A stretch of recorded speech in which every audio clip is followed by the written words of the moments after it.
Manipur Da Pangchayati Raj system Muthatnaba Hotnaba Manba Leingak Thouong Yaningde Manipur Pangchayati Raj VIOLATE TOUDANA Manipur High Court na PIBA order INBIYU HAINA THOUBAL ZILLA PARISHAD ki ZILLA PARISHAD members OIRIBA AD-HOC committee ki chairman PHEIROIJAM HERAMANI na Leingak PUKNING CHINGSHILAKLI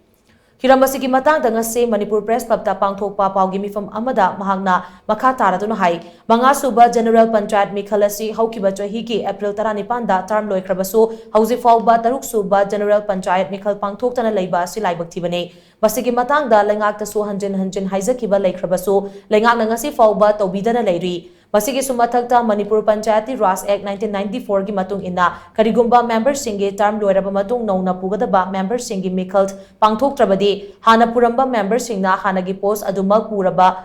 Puraga Legadabani Haibu Wafam Adusu Lengak Asina VIOLATE Touduna Lady Masida Sunatana Manipur High Court na Hairiba Act of Sigi Matung Ina Tabak Paikalu Nauna Administrative Committee Siamnaba Lengak no order Twokiba Do Chanaba Yaro Haina order Twokiba Laikrabani Masi Laina Ngarang Amuk no Honana order Twoktuna Nampuda Administrative Committee Siamnaba Honarakpa Si Tobigano Pumnamak Ashida victim OIRIBA Miyam Amadi Hanagi members Singi Yanglaga Pangchayati Raj Minister Amadi Ate Mari Lainaba Singna Ahen Bamidyang Changbiduna Tengnariba Awa Basingasi Kokhanbiyu Haina Mahagna Makha Taki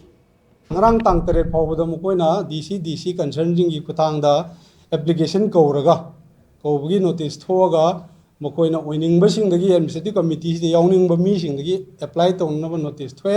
aduga ekhoina somda court ki comply to widri bo posidi thawoidana thambiraga Makoina nauna amuk administrative committee se Zilla Parishad amasung Gram Panchayat sing administrative committee sing se semnana bagi amu nampu mu tawrpa haitare masi ekoina ngasi media kokjabagi maramdi lengakta ekoina hanjan haijaba matamda tabidre aduna masi tobiganu